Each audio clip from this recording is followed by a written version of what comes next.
우리 하나님의 은혜가 온 성도들에게 함께하기를 바랍니다. 아멘. 이사야 선지자가 이처럼 하나님의 백성들을 회복시키는 바벨론 포로에서 돌아오게 하는 그 회복시키는 그 사역에 대해서 예언을 하는데, 특별히 이제 이 40장부터는 그 회복의 은혜를 누구를 통해서 이루느냐 하는 그 문제, 우리가 고레스 얘기를 잠깐 했었지만, 그러나 그 고레스가 원래의 주인공은 아니고 고레스도 하나의 그림자일 뿐이고, 진정으로 하나님의 일을 이룰 사람이 누구냐, 오늘 본문에 보면 나의 종이라고 표현을 합니다. 나의 종, 내가 붙드는 나의 종, 내 마음에 기뻐하는 자, 곧 내가 택한 사람을 보라. 하나님의 종, 하나님께서 그 어떤 종을 통해서 이 놀라운 일을 이루실 것이다, 그런 말씀이에요. 그래서 이 하나님의 종, 또 다른 말로 여호와의 종, 이러한 표현들, 이제 이것이 계속해서 나오게 됩니다. 그래서 이사야 뒷부분은 전부 여호와의 종이 어떤 일을 하느냐, 이 하나님의 종이 무슨 일을 어떻게 하느냐 이거예요. 이 종의 일을 제대로 알면 우리가 하나님을 제대로 아는 사람이고, 그 은혜를 제대로 누릴 수 있는 사람이고, 이 종을 모르면 하나님도 모르고 하나님의 은혜를 누릴 수도 없습니다. 이 하나님이 세우신 하나님의 종을 제대로 아느냐 모르느냐, 이건 우리 인생에 있어서 너무나 중요한 문제입니다. 하나님의 종, 여호와의 종. 그래서 이사야 40장에서부터 오늘 읽은 42장 1절부터 9절까지가 여호와의 종의 첫 번째 노래입니다. 그리고 49장 1절부터 7절, 그리고 50장 4절에서 9절, 52장 13절에서 53장 12절까지 여호와의 종에 대한 노래가 4번이 나오는데, 하여튼 이 이사야 예언의 핵심은 이 하나님의 종, 여호와의 종에 대한 얘기입니다. 그래서 이 하나님의 종을 제대로 아느냐 모르느냐, 이것은 우리에게 너무나 중요한 문제입니다. 그냥 교회 다니냐 안 다니냐 그 얘기가 아니라, 하나님이 세우시고 하나님이 보내신 이 종을 제대로 아느냐 모르느냐, 여기 우리 인생이 달려 있습니다. 여러분, 그래서 오늘부터 계속 여호와의 종, 하나님의 종에 대한 얘기를 좀 하게 될 것인데, 이 하나님의 종이 도대체 누구이고 어떤 일을 하느냐 한번 꼭 기억하고 살펴보기를 바랍니다. 하나님은 내가 붙드는 나의 종, 내 마음에 기뻐하는 자, 곧 내가 택한 사람을 보라, 그렇게 한마디 말씀을 합니다. 택하시고 붙들어 주시고, 그것을 또 하나님은 그 종을 기뻐하신다, 그렇게 말씀해요. 하나님의 마음속에서는 이미 선택이 되어져 있어요. 어떠한 종에 대해서 내가 누구를 택해서 종으로 삼겠다 하고 하나님의 마음에는 이미 선택이 되어져 있습니다. 그리고 그 종에 대해서 뭔가 열심히 사역할 수 있도록 붙들어 주시는 거예요. 이 붙든다는 그 히브리어 원어의 뜻은 뭐냐 하면 지지하고 떠받친다는 얘기예요. 우리가 흔히 그 나무를 심을 때 그렇잖아요. 아직도 뿌리가 내리기 전에는 그 나무 심어놓고 옆에 지지목을 또 이렇게 삼각형으로 다 붙들어 놓잖아요. 나무가 바람에 흔들리지 않도록. 그렇게 하나님의 종을 붙들어 준다는 얘기는 하나님이 온 힘을 실어주는 것이고, 그가 흔들리지 않도록 도와주는 그런 역할입니다. 그러면서 그 종에 대해서 하나님은 기뻐하신다, 기뻐한다. 하나님이 기뻐하는 자, 이 도대체 누굴까? 우리가 이것을 잘 생각을 해야 됩니다. 예수님이 이 땅에 오셔서 이제 마리아의 몸에서 태어나고 30살까지는 그냥 목수의 아들로서 집안일 열심히 하시고, 또 이제 우리가 일설에 하면 아버지 요셉이 일찍 돌아갔기 때문에 자기 집안 식구를 먹여 살리는 가장의 노릇을 좀 하셨다는 그런 얘기를 합니다. 그런데 30살이 되고 나서 예수께서 이제 본격적으로 사역을 시작을 하게 됩니다. 세례 요한에게 가서 요단강에서 세례를 받고 이제 물에서 올라오실 때에 하늘에서 성령이 비둘기같이 임재하시고, 그리고 하늘에서 음성이 들려집니다. 마태복음 3장 16절 17절에 보면 예수께서 세례를 받으시고 곧 물에서 올라오실 때 하늘이 열리고 하나님의 성령이 비둘기같이 내려 자기 위에 임하심을 보시더니 하늘로부터 소리가 있어 말씀하시되, 이는 내 사랑하는 아들이요 내 기뻐하는 자라. 이는 내 사랑하는 아들이요 내 기뻐하는 자다. 예수님이 물 위로 올라오셨을 때 하늘의 음성이 들리신 거예요. 이는 내 사랑하는 아들이야, 내 기뻐하는 자다. 여러분은 하나님이 기뻐하시는 자가 되셨습니까? 물론 우리도 하나님의 기쁨의 대상이 될 수 있습니다. 그러나 진짜 하나님의 기쁨의 대상은 예수밖에 없어요. 왜냐하면 그 종이 하나님이 원하시는 모든 일을 다 이루시기 때문에, 원래부터 아들이기 때문에 독생자이기 때문에 기쁨의 대상이기도 하지만, 사역적인 면에서도 이 하나님의 종이 내려와서 하나님 원하시는 모든 일을 다 이루시기 때문에 예수 그리스도는 하나님의 기쁨의 대상입니다. 그래서 사역을 시작하면서 세례요한에게 세례를 받고 물에서 올라오니까 이는 내 사랑하는 아들이요 내 기뻐하는 자라. 하늘에서 막 음성이 들려지는 거예요. 주변의 모든 사람들이 들을 수 있도록 이 어떤 음향 시스템도 없어요. 그냥 그 소리가 들려지는 거예요. 하나님께서 너무 기뻐해서 하나님 큰 소리 치신 거예요. 이는 내 사랑하는 아들이고 내 기뻐하는 자야. 이 하나님께서 그런 음성을 예수님과 함께 그 주변에 있는 모든 사람들에게 들려주셨어요. 그래서 하나님의 종을 세울 때에 하나님은 이는 내 마음에 기뻐하는 자다, 그렇게 표현을 하세요. 그러면서 이제 그가 하나님의 아버지의 일을 할 수 있도록 내가 나의 영을 그에게 주었은즉 그가 이방의 정의를 베풀리라. 나의 영을 그에게 주었다. 영을 주었다. 하나님의 영을 그에게 주었다는 얘기예요. 하나님의 영, 쉽게 말해서 하나님 자신을 그에게 쏟아 부어 주신 거예요. 하나님의 영을 아들에게, 이 종에게 쏟아 부어 주시는데, 여러분 영을 준다는 의미가 뭐냐 하면, 첫 번째 영을 준다는 얘기는 하나님이 함께 하신다는 의미예요. 창세기의 노아 홍수 직전에 보면 많은 사람들이 하나님을 떠나서 인간 중심으로 삽니다. 그래서 전부 인간 네피림, 영웅 중심이에요. 사람 중심이에요. 사람 중심으로 사니까 하나님께서 어떻게 하세요? 나의 영이 함께 하지 않겠다. 하나님의 영이 사람에게서 떠나버렸어요. 그 결과로 노아 홍수입니다.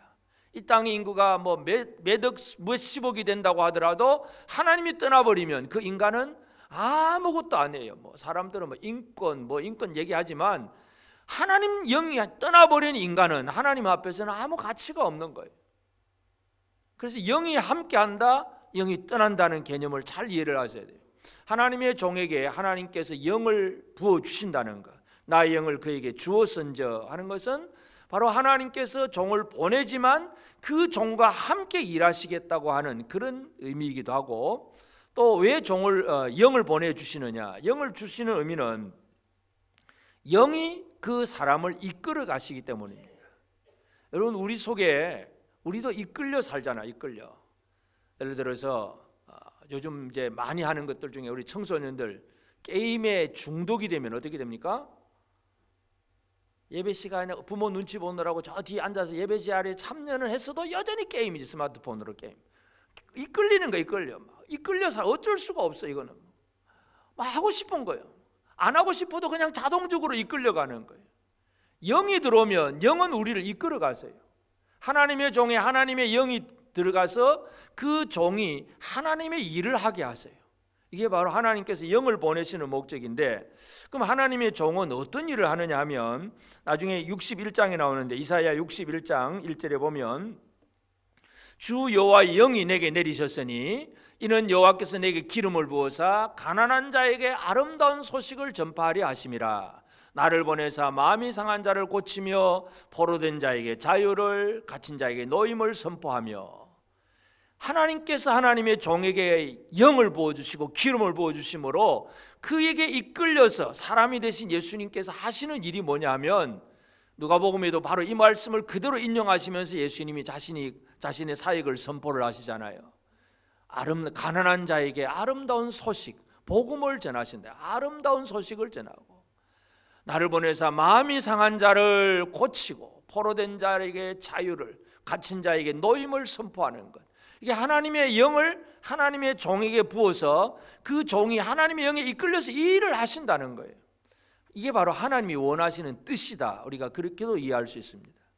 여러분 하나님의 뜻이 무엇입니까? 우리가 늘 기도할 때마다 하나님 뜻대로 하옵소서, 또는 우리가 나는 이걸 하고 싶은데 하나님 뜻을 모르겠다, 하나님 뜻 좀 알고 싶다 그러는데, 하나님의 뜻은 성경에 다 나와 있습니다. 하나님 뜻이 뭡니까 여러분? 우리를 통해서 이미 종을 통해서 이루어 놓으셨던 그 일들이 우리가 얼마나 믿고 사느냐, 그리고 우리를 통해서 어떻게 하나님이 원하시는 뜻을 이루어 가느냐, 하나님의 뜻은 다 나타나 있어요. 하나님 뜻 모르겠다고 말하는 사람은 내 뜻을 이루고 싶은데 이게 잘 안 되니까 이게 하나님 뜻이 뭔지 모르겠다 그래. 하나님 뜻은 이미 나와 있어요. 엉뚱한 데 헤매지 말고 하나님 뜻은 이미 나왔어요. 우리에게 분명한 것. 그래서 하나님의 종을 통해서 그 영을 주어서 영이 그 종을 이끌어서 하나님이 원하시는 뜻을 이루게 하세요. 사람을 구원하는 일, 이게 하나님 아버지의 뜻이에요. 하나님은 모든 사람이 구원을 받으며 진리에 이르기를 원하시느니라. 이게 하나님의 뜻이에요. 이 뜻이 이루어지도록 하나님은 그 종에게 영을 주었은즉 그렇게 말씀합니다. 그래서 하나님의 영을 종에게 주어서 그러면 그 종이 어떻게 하느냐? 그가 이방의 정의를 베풀리라.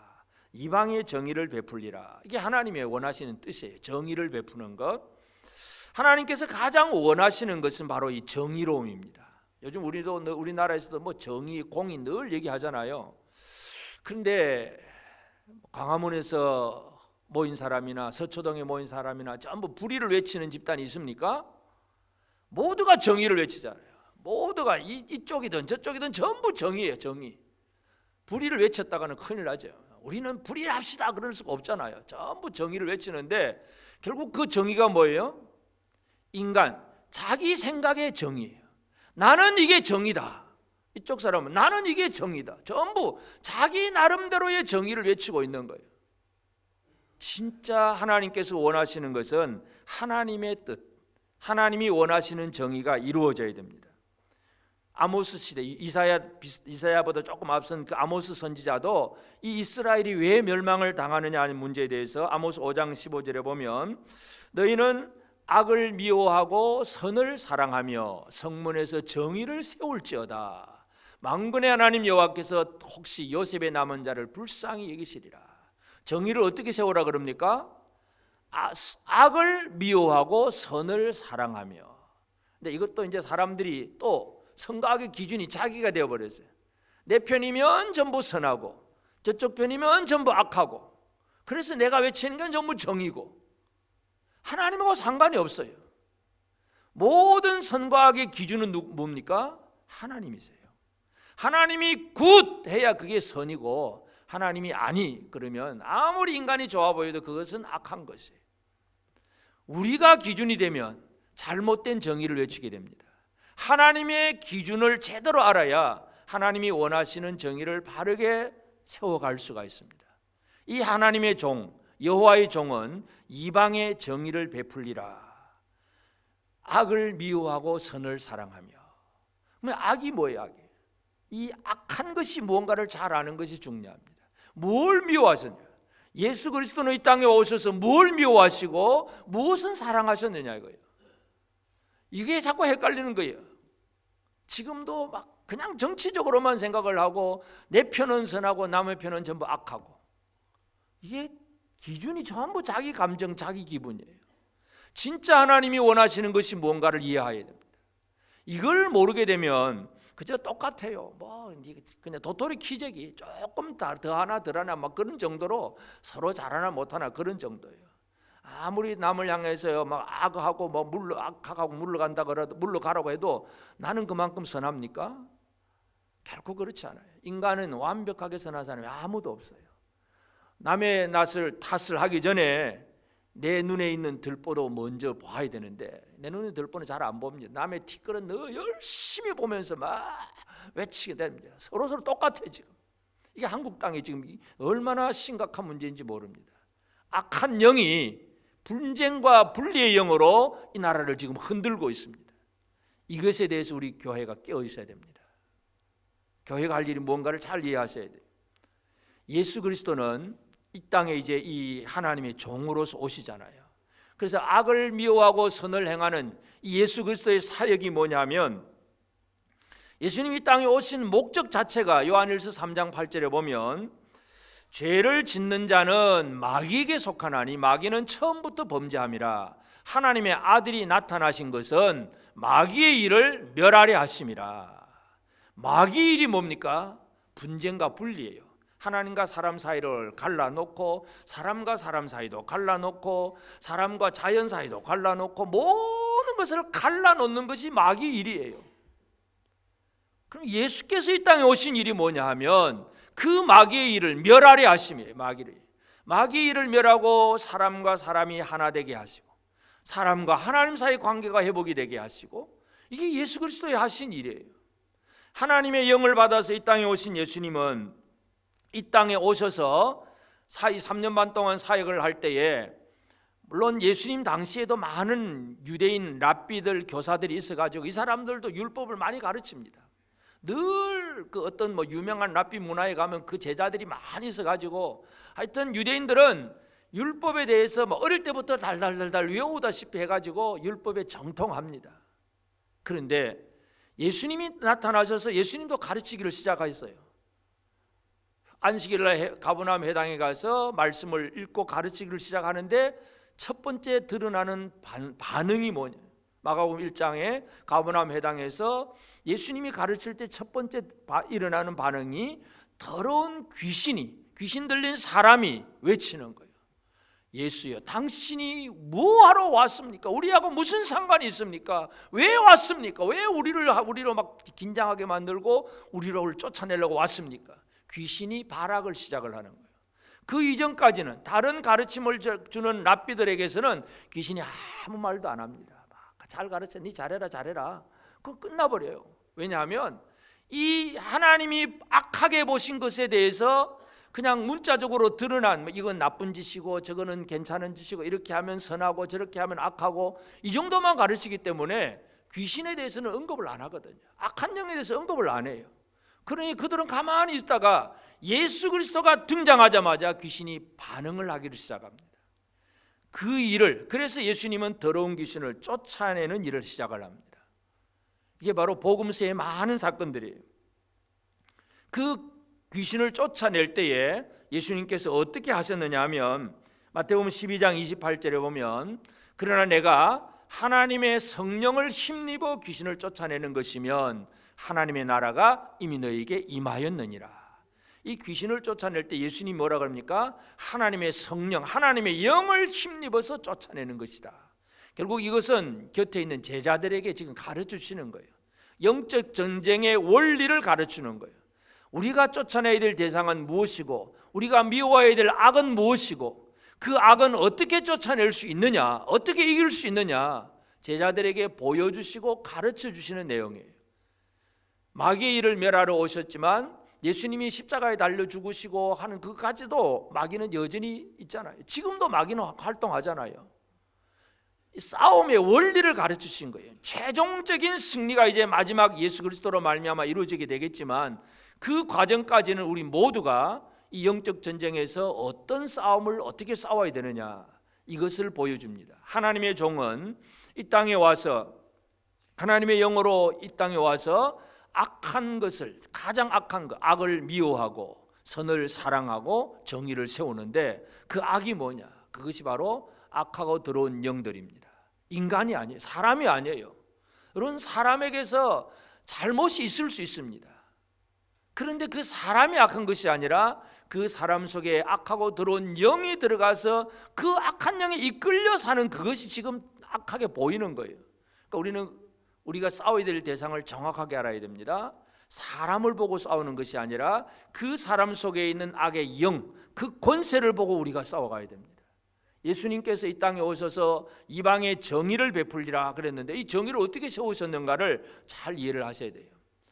그 이방의 정의를 베풀리라, 어떻게 베푸느냐? 2절에 보면, 그는 외치지 아니하며 목소리를 높이지 아니하며 그 소리를 거리에 들리게 하지 아니하며 상한 갈대를 꺾지 아니하며 꺼져가는 등불을 끄지 아니하고 진실로 정의를 시행할 것이며.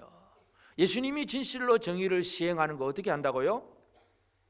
소리를 외치지 아니하고 목소리를 높이지 아니하고. 지금 길거리에서 목소리를 높인 사람이 얼마나 많습니까? 예수님이 하는 방식은 전혀 다른 거예요. 소리를 높이지 아니하고 목소리를 높이지도 아니하고 그 소리를 거리에 들리게도 하지 아니하고 상한 갈대를 꺾지 아니하고 꺼져가는 등불을 끄지 아니하고.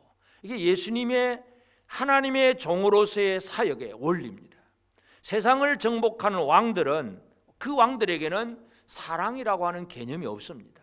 그냥 빼앗고 이기고 싸워서 정복하고 내가 이겨야 되고 남들은 전부 내 밑에 꿇어야 되고, 이게 세상의 왕들의 싸움이에요. 근데 예수 그리스도는 그런 싸움을 싸우지 않습니다. 상한 갈대를 꺾지 아니하고 꺼져가는 등불을 끄지 아니하고. 여러분, 이것 때문에 우리가 지금 살고 있는 거예요. 예수님이 우리 상한 것들을 꺾지 아니하고 등불을 끄지 아니하기 때문에 그래서 지금 우리가 사는 거예요. 이거 다 예수님이 법으로만 너는 여기에 틀렸고 여기에 틀렸고 해서 법으로 다 단죄를 하면 이 땅에 살아남아 있을 수 있는 사람은 아무도 없습니다. 모든 사람이 완벽하십니까, 여러분? 완벽한 사람이 아무도 없어요. 심지어 아무 도덕적으로 깨끗하다고 하더라도 교통법규도 하나 위반했을 수도 있을 거고, 겉으로 행동은 죄를 안 지었더라도 마음속으로라도 뭔가 순간적인 어떤 잘못도 저질 수도 있을 것이고, 모든 사람은 완벽하지 못해요. 율법의 잣대로, 율법의 기준으로 보면 모든 사람은 죄를 지었고 감옥에 가야 되고 그것 때문에 죽어야 됩니다. 근데 예수님은 상한 갈대를 꺾지 아니하고 꺼져가는 등불을 끄지 아니하고 그 목소리도 그리에 들리게 하지도 아니하고 그렇습니다. 예수님이 안식일 날 몇 번 자꾸 병을 고치니까 유대인들이 그것도 싫어하잖아요. 그래서 또 이제 안식일 날 병 고치는 거 하고 막 이제 다 엿보고 있습니다. 그거 가지고 이제 올무를 걸어서도 공격을 하려고. 그래서 이 한편 이 손이 말라 있는 사람에게 이제 이 사람을 고치냐 안 고치냐 보자 하고 있는데, 예수님은 오히려 그들이 보고 있으니까 더 의도적으로 그 손이 말라 있는 사람에게 너 내 손을 펴라, 고치는 거예요. 사람들에게 막 더 의도적으로 보여주는 거예요. 평일날 할 수도 있는데도 안식일을 일부러 더 하셨어요. 사람들에게 도전을 받습니다. 그런데 그 안식일에 어떤 규정에 매여 있는 사람들은 이건 하면 된다 안 된다 이 정도만 가지고 막 잘하냐 못하냐 막 이게 법이다 이게 정의다 막 그렇게 얘기를 하고 있는데, 진짜 정의가 뭐예요? 진짜 정의, 진짜 정의는 사랑입니다. 상한 갈대를 꺾지 아니하고 꺼져가는 등불을 끄지 아니하고 그를 또 불쌍히 여겨 그를 사랑하고 그를 위해서 뭔가 해주는 것.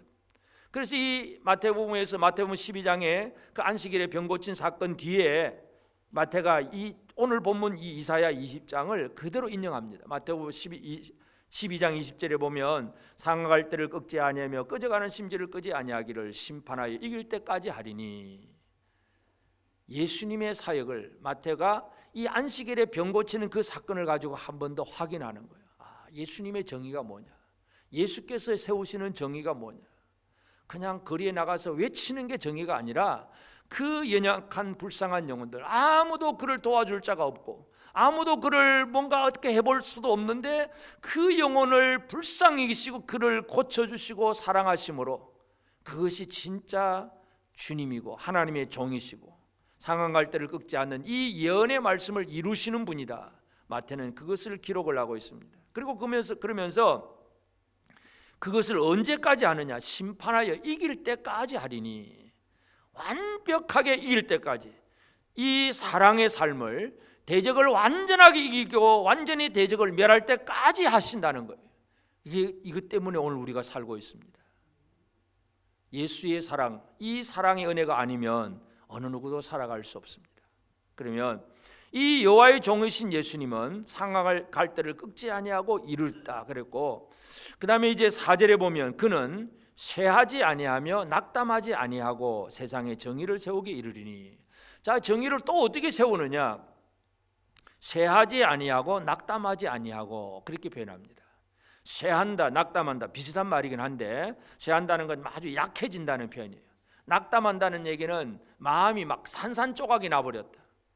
여러분, 어떤 특별한 진짜 힘들고 어려운 경우에 그런 표현을 쓰잖아요. 내 마음이 막 찢어진다, 마음이 그냥 산산조각처럼 되어버렸다, 어떤 때는 마음이 물같이 녹아버렸다, 막 그런 표현들. 이 쇠하고 낙담하는 것은 어떤 힘들고 어려운 일이 생기면 우리 마음에 상처가 되고 그 상처가 너무 커지면 바로 이렇게 막 마음이 산산조각 나는 거예요. 그런데 예수님은 하나님의 종으로서 사역을 하는 데 있어서 그 앞에 닥친 사건이 십자가 사건이에요. 남을 대신해서 죽어야 되는 거예요.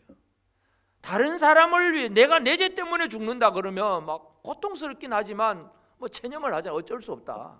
그런데 다른 사람 때문에 내가 죽어야 된다, 이거 참 힘든 일이잖아요. 그러니까 오직 했으면 예수님께서 마지막 그 게세마네 동산에서 기도할 때 내가 할 수만 있으면 이 잔을 좀 옮겨 주옵소서, 진짜 내 견디기 힘듭니다. 그러나 내 원대로 마옵시고 아버지 원대로 되기를 원하나이다. 그 남을 위해서 죽는다는 게 그 쉬운 게 아니잖아요. 옆 사람 위해서 한번 죽겠습니까? 한번 쳐다보시고. 그냥 좋을 때는 참 좋지요. 뭐 얼마든지 다 좋게 다 지낼 수 있습니다. 근데 그를 위해서 누군가를 위해서 죽을 수 있냐요. 예수님이 이 책임을 맡으신 거예요. 아무 죄도 없으신 분이 책임을 맡았어요. 그런데도 불구하고 쇠하지 아니하고 낙담하지 아니하고 그 마음이 그렇다는 얘기예요. 여호와의 종은 그 십자가를 지셔야 될 그 순간에도 쇠하지 아니하고 낙담하지 아니하고 기꺼이 하나님이 지어주신 그 종의 멍에를 메신 분이 바로 예수 그리스도입니다. 그래서 그 십자가의 죽으심으로 남을 위한 이 사랑과 헌신으로 하나님의 사랑을 완벽하게 이루고 또 하나님의 공의를 완벽하게 이루십니다. 우리가 죽어야 되는데 누군가 죽어야 되는데 예수님 대신 죽으시잖아요. 그 때문에 우리는 죄책감을 벗어버리게 되는 것이고 이것이 예수께서 하셨던 일입니다. 그래서 하나님의 정의는 뭐냐? 하나님의 정의는 율법 아래에 있는 죄인들이 하나님의 아들이 되도록 만드는 것이 하나님의 정의, 하나님의 의로움입니다. 여기서 정의라고 하는 히브리어 단어는 미시파트라고 하는 단어인데 이 단어는 법, 심판 그런 의미를 가지고 있어요. 다시 말해서 정의를 세운다는 얘기는 하나님의 법을 세운다는 얘기예요. 그럼 하나님의 법을 우리가 복음서에 보면 유대인들은 법을 잘 세웠을까요? 잘못 세웠을까요? 유대인들은 어릴 때부터 말씀을 기억하는 사람들이에요. 서기관들과 바리새인들은 철저하게 계명이라든지 이 장로들의 유전 전통 가지고 이러면 된다 저러면 안 된다 누누이 법 얘기합니다. 그 법에 걸려서 모든 사람들이 아무도 꼼짝을 할 수가 없습니다. 근데 진짜 하나님의 법이 뭐냐고요? 하나님의 법은 율법으로 사람을 정죄하는 것이 하나님의 법이 아니라 율법을 통해서 우리가 얼마나 악한 인간인가를 우리는 우리 힘으로는 결코 살 수 없는 인간임을 깨닫게 하시고 주님만을 의지하게 만드는 것이 바로 율법의 목적이에요. 우리는 우리 힘으로 법을 지킬 수가 없습니다. 그러니 어떻게 해야 돼요? 누군가의 힘을 의지해야 돼요. 그분이 바로 예수 그리스도입니다. 그 예수를 의지하고 사십니까? 예수 없이는 살아갈 수가 없습니다. 예수는 하나님의 법을 어떻게 이루셨습니까? 바로 사랑. 율법을 보면 살인하지 말지니라. 그러면 남을 안 죽이면 돼요. 죽이지만 않으면 살인죄가 아니에요. 근데 예수님은 뭐라 그럽니까? 남을 미워하고 욕하고 저주하면 그것이 벌써 사람을 살인한 것과 똑같다. 지옥불에 들어가게 될 것이다. 더 힘들어졌어요. 그런데 진짜 법이 뭐냐 하면 사랑의 법이에요.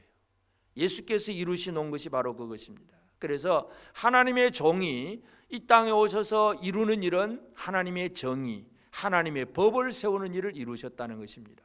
그러므로 이제 오늘 우리는 이 하나님의 종을 보내신 하나님, 그 종을 만들어서 보내신 그 하나님 앞에 오늘 우리가 어떻게 살아가야 되느냐. 첫째는 이 종을 괜히 세운 게 아니에요. 바로 저와 여러분, 다시 말해서 나 때문에 하나님의 종이 필요했다는 얘기예요. 옆 사람 때문이 아니고 여러분 때문입니다. 옛날 그 얘기 있잖아요. 처음에 우리 한국교회 기독교 처음 들어와가지고 할머니가 이제 늦게 이제 예수 믿고 이제 세례 받으러 가는데 아야 며느리한테 내가 세례 문답 가는데 목사님 물어보면 뭐라 그래야 되니까 뭐라 그래야 돼요? 내가 죄인이냐면 내가 죄인이다. 예수님 왜 죽으셨냐? 내 죄 때문에 돌아가셨다고 대답하라고 며느리가 얘기해 줬어요. 그래서 그 다음날 세례문답을 하는데 목사님이 할머니 예수님이 어떻게 돌아가셨어요? 우리 며느리 죄 때문에. 그러지 말라고요. 하나님의 종은 누구 때문에? 나 때문에. 옆에 있는 사람 때문에 아니야. 나 때문에. 하나님과 나와의 직접적인 관계. 오늘 우리 이거 잘 이해를 하셔야 돼요. 하나님은 왜 우리에게 종을 보내셨습니까?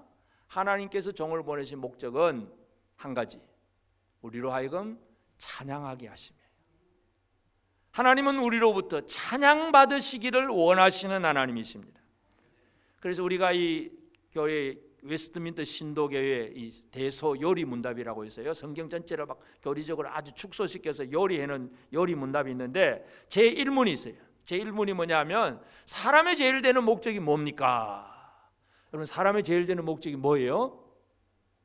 이걸 공부를 한 사람은 알겠는데, 사람의 제일 되는 목적은 하나님을 영화롭게 하고 영원토록 그를 즐거워하는 것입니다.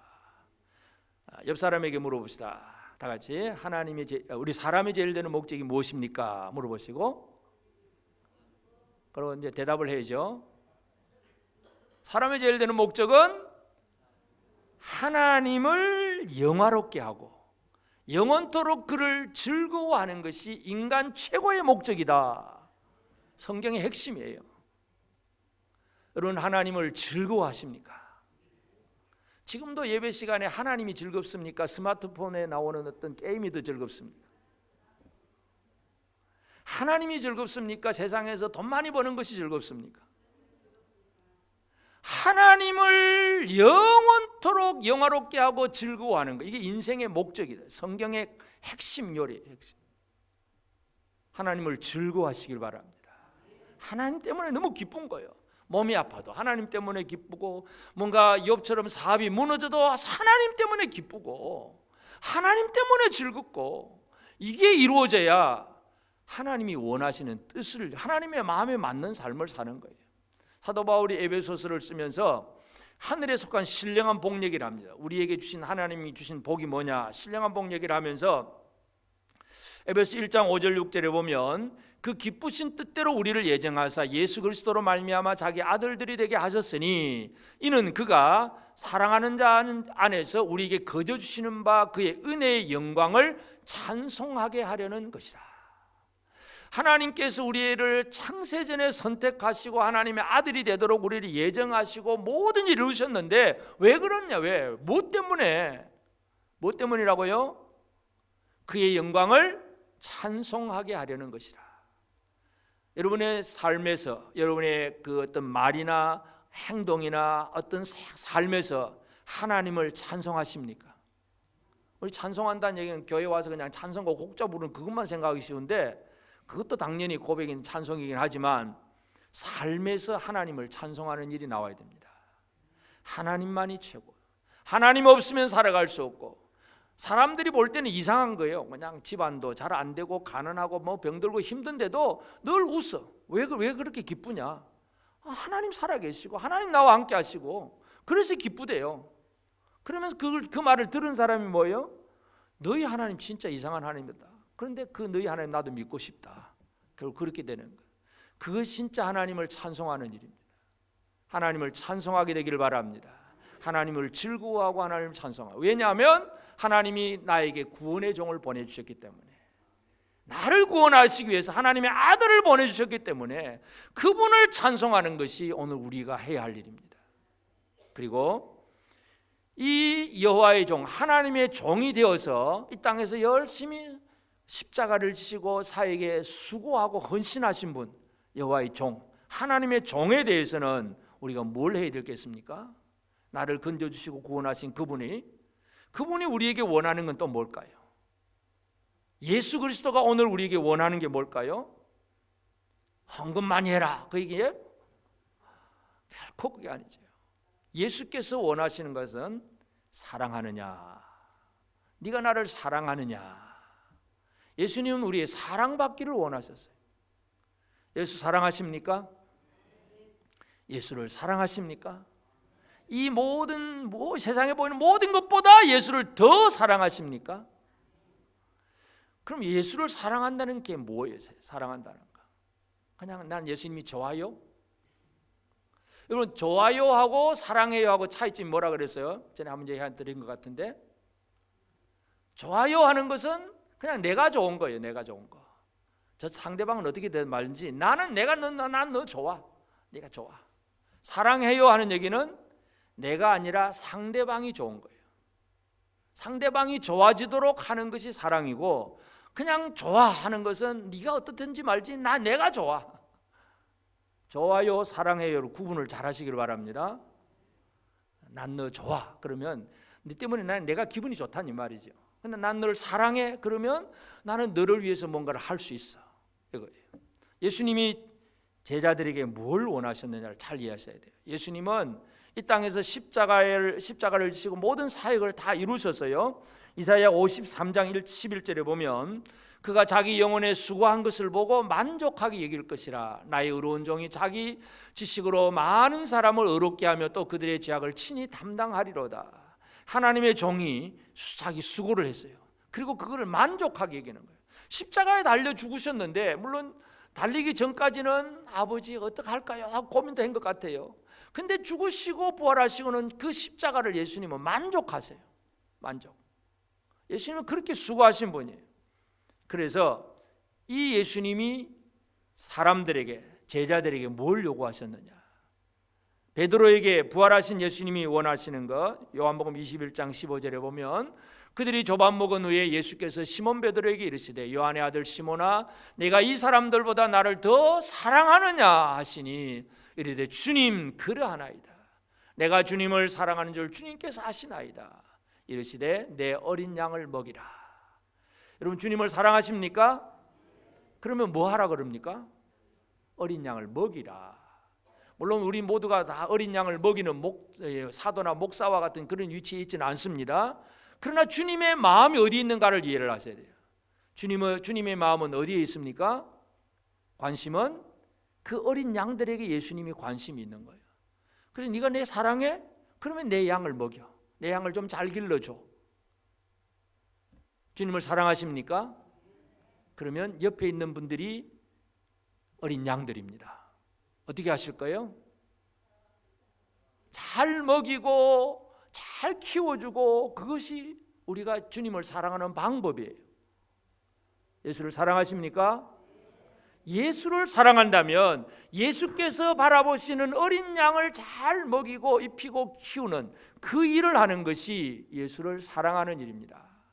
그냥 주님 사랑해요 찬송 한번 불러서 사랑해요 고백이 아니라 그걸 끝나면 안 됩니다. 고백도 당연히 있어야 되지만 진짜 주님을 사랑한다면 주님이 아끼는 그 어린 양 한 마리 한 사람 한 영혼을 진짜 소중하게 여기고 그를 위해서 내가 무언가를 할 수 있는가 돕고 기도해주고 함께 해주는 이 역할을 감당할 때에 그것이 진짜 예수를 사랑하는 삶입니다. 예수를 더 사랑하게 되기를 바랍니다. 그리고 예수님은 이 땅에 오셔서 십자가를 한번 지시고 돌아가셔서 구원을 다 이루셨습니다. 그러면서 예수님은 또 제자들에게 그 복음을 세상에 선포하고 증거하기를 원하셨어요. 그래서 이방의 정의를 베풀리라. 이 이방 유대인 민족만이 아니에요. 모든 온 세상에 하나님의 정의를 베풀어지는 것이 하나님이 원하시는 뜻이고, 그래서 예수님은 제자들에게 너희는 모든 족속으로 제자를 삼으라고 그렇게 말씀을 하셨습니다. 그래서 이제 오늘 우리가 해야 될 일이 뭐냐 하면 우리가 하나님의 종이 되는 것입니다. 옆 사람에게 한번 확인을 해드리겠습니다. 당신은 하나님이 택하시고 부르신 하나님의 종입니다.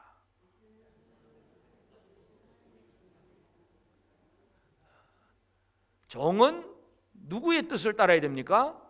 주인의 뜻을 따라야 돼요. 주인의 뜻은 뭡니까? 이방의 정의를 베풀리라. 모든 열방 속에 하나님이 원하시는 이 정의, 하나님의 정의가 이루어져야 됩니다. 다시 말해서 하나님의 정의는 우리의 사명입니다. 옆 사람에게 합시다. 하나님의 정의는 우리의 사명입니다.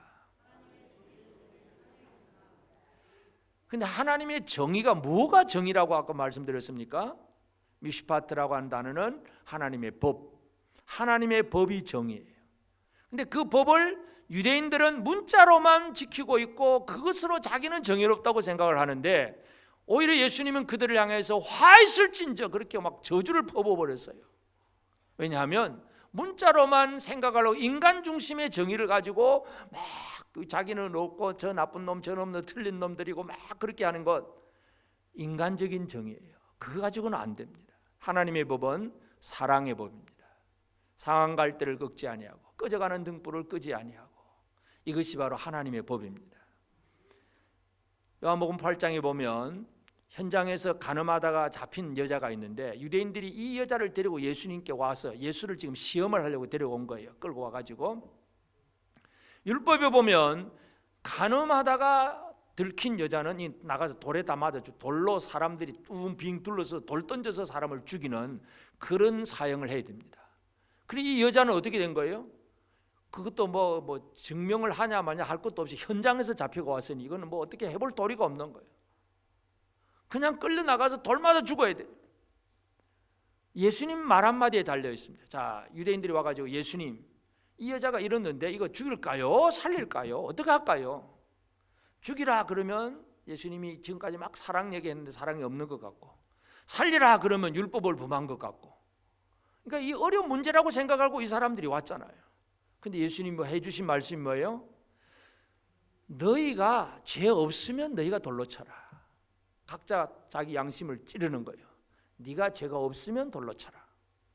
이거는 율법을 어기지도 않고 진짜 사랑하는 방법을, 예수님 지혜가 얼마나 놀라우세요. 완벽한 지혜잖아요. 그러니까 사람들이 각기 양심의 가책을 받으면 내가 죄가 하나도 없냐. 그 유대인들은 얼마나 죄 안 지으려고 애를 많이 썼겠어요. 근데 그 말 듣고 보니까 마음속으로부터 뭔가 또 완벽하지 못한 게 많잖아요. 다 가버렸어요. 그 여자가 혼자 남아있을 때에 예수께서 그 여자에게 물어보고 그에게 대답해 주신 말씀이 요한복음 8장 11절 12절인데 대답하되 주여 없나이다. 예수께서 이르시되 나도 너를 정죄하지 아니하노니 가서 다시는 죄를 범하지 말라. 그 다음에 12절에 보면 예수께서 또 말씀하여 이르시되 나는 세상의 빛이니 나를 따르는 자는 어둠에 다니지 아니하고 생명의 빛을 얻으리라. 여러분, 우리가 11절과 12절을 잘 연결시켜서 생각을 해야 됩니다. 그냥 11절까지 끝날 때가 많아요. 나도 정죄하지 않노니 가서 다시는 죄를 범치 말라. 그리고 이제 빠이빠이 하고 끝나는 게 아니고 그 사건을 통해서 예수님이 강조하는 게 뭐예요? 내가 누구냐? 나는 세상의 빛이다. 예수님이 그렇게 말씀을 하세요. 그 빛이 무엇이겠습니까? 그러면 이 여자에게 나도 너를 정죄하지 아니하노니 하는 것이 그 여자에게는 생명의 빛입니다. 살았구나. 돌 맞아 죽을 줄 알았는데 살았구나. 속에 얼마나 큰 기쁨이 올라오겠어요. 예수께서 생명의 빛이라는 얘기입니다. 그렇다고 해서 무조건 이제 아니고 다시는 죄를 범치 말라. 한마디 살아가야 될 삶의 방향까지는 제시하시지만 하여튼 그 간음하다가 잡힌 여자를 정죄하지 아니하고 그렇게 말씀하신 것이 그에게 빛이에요. 빛. 정의를 세우는 거예요. 우리가 누구에겐가 정의를 세운다고 할 때 늘 우리는 남을 비난하고 정죄하는 거기까지만 끝날 때가 많아요. 진짜 빛은 뭐예요? 정죄하지 아니하노니 하는 말씀이에요. 옆 사람에게 여러분들에게 잘못한 일이 하나도 없겠지만 그래도 한번 연습입니다. 나도 너를 정죄하지 아니하노니 한번 해봅시다. 쳐다보시면서 우리는 늘 남을 볼 때마다 언제나 이 남의 약점은 잘 보이잖아요. 단점이 잘 보이고 너는 그렇고 저렇고 늘 잘못된 것만 보여. 그래서 늘 그 말 하기가 바빠. 진짜 세상의 빛은 뭐예요? 세상에 빛을 비추고 정의를 세우는 것은 나도 너를 정죄하지 아니하노니 가서 다시는 그 죄 범하지 마라. 권면과 위로는 하지만 하여튼 정죄하지 않는다. 이것이 바로 영혼을 불쌍히 여기는 것이고 하나님이 원하시는 정의를 세우는 것이에요. 하나님은 이러한 정의가 이방 땅에 가득하게 되기를 원하고 그 종을 보내신 것입니다. 우리가 믿는 예수 그리스도는 바로 이런 분이고 지금도 우리를 통해서 이 일들은 나타나기를 원하고 있습니다. 여러분 속에 아직도 누군가를 정죄하고 있다면 그 정죄는 여러분에게 큰 스트레스고 여러분의 큰 무거운 짐입니다. 괜히 그 무거운 짐 지고 고생하지 마시고 벗어버리세요. 나도 너를 정죄하지 않는다. 하나님 손에 맡긴다는 얘기예요. 하나님께서 다 알아서 하신다. 하나님의 사랑과 하나님의 용서와 하나님의 사랑을 보여주는 것이 우리의 사명입니다. 하나님의 종, 이것은 하나님이 원하시는 뜻을 이루는 하나님의 방법이고 그 하나님의 종을 통해서 이 땅에 이방의 사랑과 은혜가 흘러가고 예수 그리스도 십자가의 복음이 우리에게 나타났고 그 얘기는 지금도 우리를 통해서 이 은혜의 복음이 흘러가기를 원하고 있습니다.